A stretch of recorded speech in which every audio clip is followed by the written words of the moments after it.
La vengeance du destin. Dans ce récit empreint d'émotions profondes, laissez-moi vous raconter comment j'ai découvert l'amour véritable et vécu des moments de bonheur intense aux côtés de l'homme de ma vie.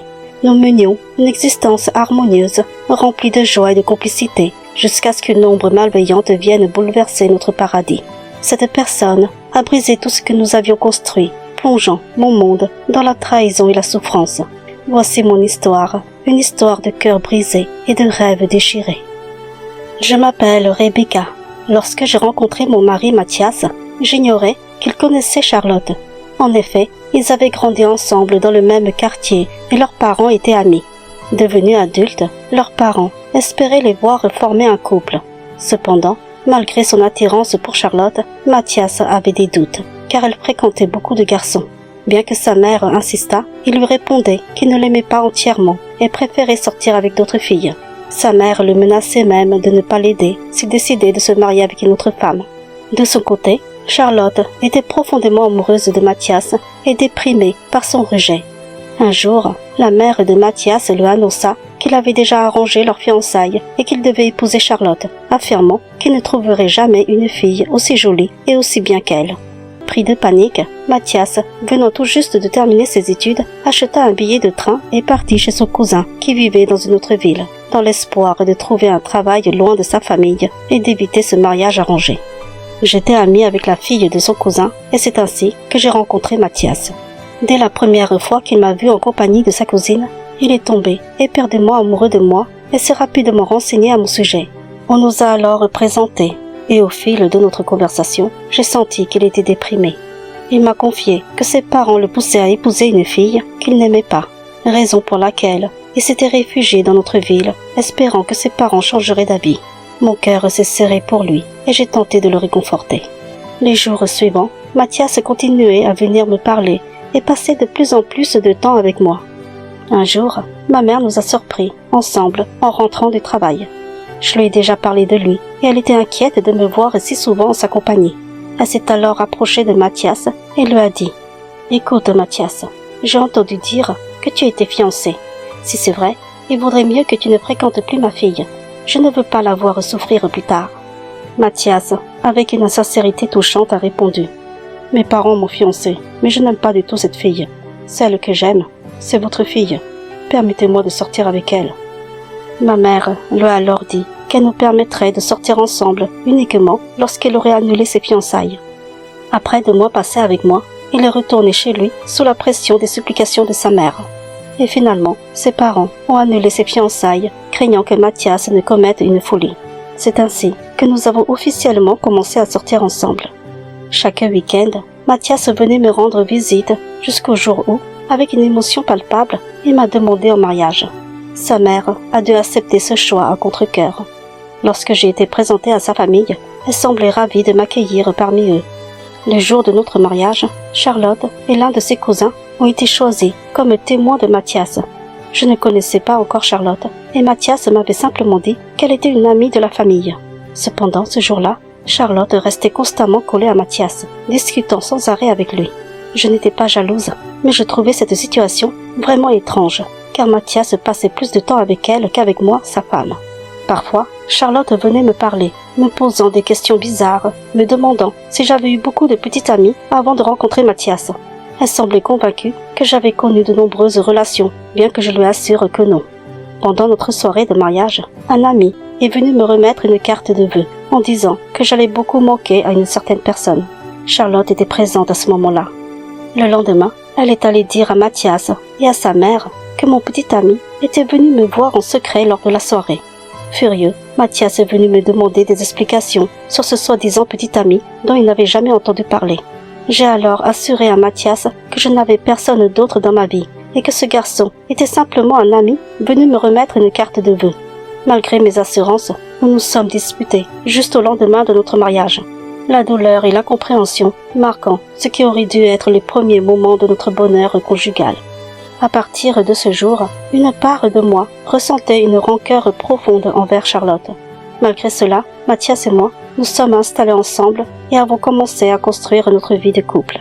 Chaque fois que nous invitions la famille chez nous, j'interdisais à Mathias d'inviter Charlotte, craignant qu'elle ne cause encore des problèmes. Après 5 ans, nous avons eu 2 enfants et avons économisé suffisamment d'argent pour reprendre un petit magasin qu'un couple souhaitait céder. Après avoir rénové ce petit commerce, j'ai commencé à le gérer seul, tandis que mon mari continuait à travailler. Le magasin marchait vraiment bien et je ne faisais que des bénéfices. Voyant notre vie évoluer grâce à ce petit commerce, ma belle-mère venait parfois m'aider au magasin. Un jour, elle me suggéra d'embaucher Charlotte pour m'aider. Charlotte était toujours célibataire et sans travail. Ne l'aimant pas beaucoup, j'ai prétexté pouvoir me débrouiller seule. Mais ma belle-mère insistait, me rappelant qu'il faut savoir pardonner, que la Bible nous enseigne à aimer nos ennemis et à leur pardonner. Devant son insistance, j'ai finalement embauché Charlotte et peu à peu, nous sommes devenus amis. Après quelques mois à travailler ensemble, Charlotte a trouvé un petit ami et a décidé de se marier. Cependant, seulement 2 ans plus tard, elle est revenue dans notre ville avec son enfant d'1 an, ayant divorcé de son mari. Cette nouvelle épreuve pour Charlotte a ravivé en moi une certaine compassion. Depuis son retour, ma belle-mère et Charlotte étaient devenues inséparables, passant énormément de temps ensemble. De temps en temps, Charlotte venait au magasin pour voir ma belle-mère. Un jour, j'ai surpris une de leurs conversations. Ma belle-mère lui disait « Tu es la seule qui mérite d'être avec mon fils. Avec toi à ses côtés, il serait beaucoup plus heureux. Cette femme n'est rien comparée à toi. Et ces 2 enfants, on ne sait même pas d'où ils sortent. Ils ne sont sûrement pas de Mathias. » Blessée et dévastée par ces paroles cruelles, j'ai alors installé un enregistreur pour capturer chacune de leurs conversations lorsqu'elles me dénigraient. Un soir, le cœur lourd, j'ai fait écouter les enregistrements à Mathias. En colère et incrédule, il ne comprenait pas pourquoi sa propre mère agissait ainsi. Après une violente altercation avec elle, sa mère a décidé de ne plus venir m'aider au magasin. Quelques mois plus tard, nous avons fait construire notre belle maison. Ma belle-mère, voyant notre réussite, a décidé de revenir s'excuser auprès de moi. Elle a recommencé à venir de temps en temps m'aider au magasin. Charlotte, quant à elle, venait souvent y faire ses courses, dépensant à chaque fois jusqu'à 100 €. Un jour, Charlotte m'a demandé si je n'étais pas un peu lassée et fatiguée de ce travail au magasin. Elle m'a suggéré de laisser Mathias tenir le magasin et de chercher un emploi ailleurs. Elle m'a proposé de postuler dans l'entreprise où elle travaille, car plusieurs postes s'étaient libérés et l'entreprise cherchait du personnel. Elle m'a dit qu'avec mon expérience et mes compétences, je pourrais même occuper un poste à responsabilité. Cette conversation a éveillé en moi des émotions conflictuelles, mélange de surprise, de scepticisme. Le soir, j'ai discuté avec Mathias et il s'est avéré que lui aussi en avait assez de son travail et pensait à démissionner. Mathias m'a alors dit qu'il serait peut-être bon que nous échangions nos rôles. Il a décidé de s'occuper des magasins pendant que je postulais dans l'entreprise où travaillait Charlotte. J'ai alors été embauchée. Au fil des jours, je me suis familiarisée avec ce nouvel environnement de travail et j'étais très appréciée des autres employés. J'avais un collègue avec qui j'avais sympathisé et il nous arrivait parfois de plaisanter ensemble.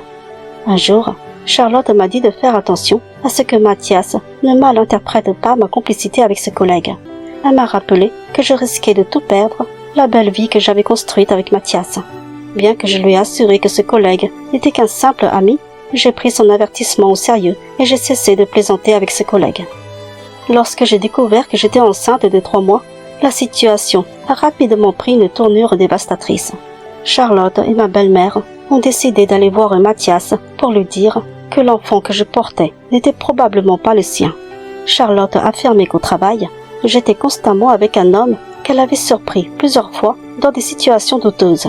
Et pour elle, il y avait peu de chances que cet enfant soit celui de Mathias. La nouvelle a plongé Mathias dans une colère noire. Il est venu me confronter, les yeux brillants de rage, m'accusant d'avoir une relation avec un autre homme et de lui mentir sur la paternité de l'enfant. Mon cœur était brisé par cette accusation injuste et j'ai tenté de lui expliquer que je n'avais eu aucune relation avec cet homme, qui n'était qu'un collègue de travail. Mathias, le visage déformé par la colère, m'a révélé que Charlotte lui avait dit que je passais même du temps dans des bars avec cet homme. Le manque d'intimité entre nous, dû à nos longues heures de travail, semblait renforcer ses doutes. Étant très occupé par son travail au magasin, nous avions très peu d'intimité. Cette absence de moments partagés renforçait ses doutes et alimentait sa certitude que l'enfant que je portais ne pouvait pas être le sien. Malgré toutes mes explications, il ne me croyait pas. Sa douleur et sa colère ont culminé lorsqu'il m'a ordonné d'avorter, me menaçant de divorcer si je refusais. Je lui ai alors affirmé, le cœur serré, que j'avais des principes et que je ne pourrais jamais envisager l'avortement. Je lui ai proposé de faire un test de paternité à la naissance de l'enfant pour clarifier les choses. J'ai aussi tenté de lui faire comprendre que Charlotte voulait simplement détruire notre vie. Mais Mathias, aveuglé par la colère et la méfiance, ne voulait rien entendre. Je me sentais accablé par l'incompréhension et les accusations, tout en essayant désespérément de sauver notre mariage et la vie que nous avions construite ensemble. Mathias est allé jusqu'à voir ma famille pour les persuader de me convaincre d'avorter de cet enfant. En larmes et accablé par la douleur, j'ai assuré à ma famille que je n'avais aucune relation avec d'autres hommes et que tout cela n'était que les mensonges de Charlotte qui cherchait à détruire notre vie. Ma famille a alors reproché à Mathias de m'accuser sans preuve, ce qui n'a fait qu'accroître sa colère. Il est revenu en furie, refusant désormais de côtoyer ma famille. La tension à la maison était devenue insupportable, puis, lors d'une énième dispute, il m'a ordonné de rassembler mes affaires et de quitter la maison. La rage et la tristesse m'envahissaient alors que je lui demandais pourquoi il croyait aveuglément aux accusations de Charlotte, se demandant s'il envisageait de construire sa vie avec elle. Mathias, avec une froideur déchirante, m'a répondu que Charlotte était quelqu'un de bien et très belle et qu'il pourrait effectivement envisager de vivre avec elle. À ce moment-là, enceinte de 6 mois, il m'a brutalement traîné dehors, me forçant à partir sous les yeux de l'incompréhension et de la douleur. En larmes et désemparée, je suis allée chercher refuge chez mes parents, le cœur lourd et brisé par cette séparation déchirante. Après plusieurs tentatives désespérées pour renouer le contact avec Mathias et résoudre ce problème, il a catégoriquement refusé de me voir et a entamé une procédure de divorce. J'ai craqué et fondu en larmes. Ma mère, voyant ma douleur, a essayé de me réconforter du mieux qu'elle pouvait, mais je me sentais tellement abattue. Ma vie s'effondrait et une rage brûlante contre Charlotte m'envahissait. J'ai confié à ma mère que tout cela était de la faute de Charlotte. Elle savait parfaitement que je suis fidèle à mon mari, que je n'avais rien fait de mal, et pourtant, elle osait mentir en affirmant avoir vu de ses propres yeux que je trompais Mathias. J'étais si en colère que j'ai souhaité que le ciel la punisse, espérant qu'elle devienne aveugle pour cesser de faire du mal aux autres. Nous avons finalement convenu d'une garde partagée pour nos 2 enfants et avons procédé au partage des biens. Nous avons vendu notre maison, Mathias a gardé le magasin et il m'a donné ma part. Mon cœur était encore lourd de tristesse et de colère, peinant à accepter la fin de ce chapitre de ma vie. Peu de temps après notre divorce, j'ai appris avec une douleur sourde que Charlotte et Mathias s'étaient installés ensemble et que Charlotte avait pris en main la gestion du magasin. Lorsque j'ai accouché de mon bébé, un petit garçon, il ressemblait à son grand frère. Le cœur lourd, j'ai envoyé une photo de mon nouveau-né à mon fils aîné et à ma fille, espérant qu'ils pourraient découvrir leur petit frère. J'ai alors appris par mon fils aîné que lorsque Mathias a vu la photo, il a été saisi par un choc profond. Il ne s'attendait pas à ce que l'enfant ressemble autant à notre fils aîné, surtout qu'il était persuadé que ce n'était pas le sien. Son silence était lourd de confusion et de surprise. Lorsque nos connaissances croisaient Charlotte, elle lui faisait des remarques teintées de malaise, comme si elle s'était approprié ma vie en se mettant avec Mathias, laissant entendre qu'elle avait pris la place qui m'appartenait. Charlotte, avec un détachement glacial, leur répondait que notre séparation n'était pas de son fait, et que si j'avais voulu éviter cela, je n'aurais pas trompé Mathias.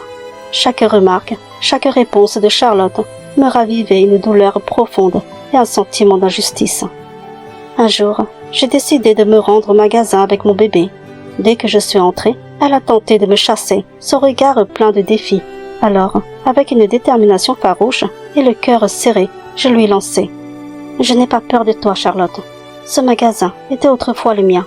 Tu t'es approprié ma vie, mais je ne suis pas venue chercher des histoires. Je suis ici pour que tu dises à Mathias que je vais faire un test de paternité. Si l'enfant est bien le sien, il devra verser une pension alimentaire. Toi qui as affirmé à Mathias que l'enfant n'était pas de lui, regarde-le bien maintenant. Il ressemble comme 2 gouttes d'eau à Mathias. » Charlotte est restée sans réponse, son visage exprimant une surprise mêlée de confusion. Après avoir fait le test de paternité, il s'est révélé que l'enfant était bel et bien celui de Mathias. Le juge a alors ordonné qu'il verse une pension alimentaire. Quelque temps plus tard, Mon fils m'a appelé en pleurs pour m'annoncer que son père était décédé. La nouvelle m'a terrassée, me laissant en proie à une vague de chagrin et de confusion. D'après sa famille, Mathias était rongé par la culpabilité et la douleur après avoir découvert la vérité sur l'enfant. Il avait souffert intérieurement et s'était disputé à plusieurs reprises avec Charlotte, lui reprochant de l'avoir manipulé. Personne n'aurait pu prédire une telle issue. Selon le médecin, Mathias aurait eu une attaque, une fin tragique et soudaine. Les émotions mêlées de tristesse et d'incompréhension m'ont envahi, mais je n'ai versé aucune larme en pensant à ce qu'il m'avait fait. Après les funérailles, j'ai été choquée de voir à quel point Charlotte avait rapidement pris possession de l'assurance vie de Mathias et vendu le magasin. Avec l'argent, elle se lançait dans des voyages luxueux et passait ses soirées en compagnie d'hommes, sans se soucier de ses obligations envers les enfants. La douleur était encore vive et je me sentais impuissante face à son indifférence. Désespérée, j'ai demandé à mon ex-belle-mère de parler à Charlotte pour qu'elle verse un peu d'argent aux enfants, en lui rappelant qu'ils étaient les enfants de Mathias. Mais ma belle-mère, froide et dédaigneuse, m'a répondu que cela ne me regardait pas, que Charlotte était libre de faire ce qu'elle voulait avec l'argent de Mathias. Ne supportant plus cette injustice, j'ai décidé de prendre les choses en main en l'appelant. J'ai laissé éclater ma colère et mon désespoir. « Charlotte, tu es vraiment une personne malveillante. Je commence même à suspecter que le décès de Mathias pourrait être de ton fait. Tu as envié tellement notre vie que tu as tout fait pour la voler et détruire ce que nous avions construit. Un jour, tu finiras par payer le prix de tes actions. » Les mots que je prononçais étaient chargés de douleur et de rage, reflétant l'amertume que je ressentais face à la situation désespérée dans laquelle nous nous trouvions. 3 ans plus tard, des échos parvenaient à mes oreilles par des connaissances m'apprenant qu'un jour, alors que Charlotte se promenait avec son nouveau petit ami, elle avait eu un malaise soudain et était tombée en s'évanouissant. Transportée d'urgence à l'hôpital, elle s'était réveillée dans un état de confusion totale, incapable de voir clairement. Tout était devenu flou. Les examens médicaux révélèrent que ses 2 nerfs optiques étaient gravement endommagés, probablement à cause de la chute lorsqu'elle s'était évanouie. Les lésions étaient si sévères que les médecins ne pouvaient rien faire pour restaurer sa vue. Et il fallait attendre de voir si sa vision s'améliorerait avec le temps. Sinon, elle risquerait de rester dans cet état de cécité. Désemparée, Charlotte fut accueillie par son frère et sa belle-sœur, qui prirent soin d'elle malgré leur propre détresse. Mais, avec le temps, la patience de sa belle-sœur s'épuisant, cette dernière lui lança avec une dureté poignante. « Charlotte, c'est sûrement le karma. Tu as détruit une famille pour t'emparer de leurs biens, et maintenant, tu as bien profité de cet argent. C'est ton tour de payer le mal que tu as fait. C'est pour ça que tu es devenue aveugle. Je te conseille de demander pardon à ceux que tu as blessés, en espérant que cela puisse t'aider à retrouver un jour ta vue. » Mais Charlotte, avec une obstination désespérée, refusa catégoriquement d'envisager le moindre acte de repentance. Pour elle, demander pardon était inconcevable. Elle continua à vivre sous le toit de son frère et de sa belle-sœur, qui, lasses de s'occuper d'elle, commencèrent à la maltraiter.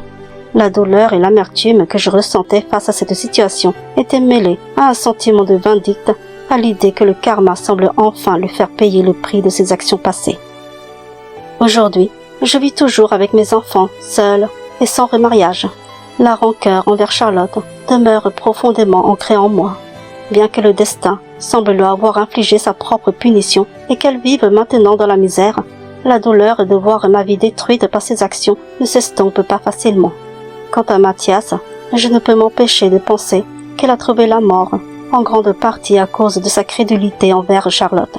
C'est une vérité amère, mais elle souligne la tragédie de sa décision de croire en ses mensonges. À travers mon histoire, je souhaite transmettre un message clair. Le karma existe bel et bien. Ne vous laissez pas tenter par la tentation de vous emparer de la vie de quelqu'un d'autre. Ne commettez pas les mêmes erreurs que Charlotte. Construisez vos propres vies avec intégrité et honnêteté et gagnez votre argent par vos propres efforts. C'est en respectant ces principes que l'on évite de sombrer dans les mêmes ténèbres que ceux qui cherchent à détruire les autres pour leur propre gain.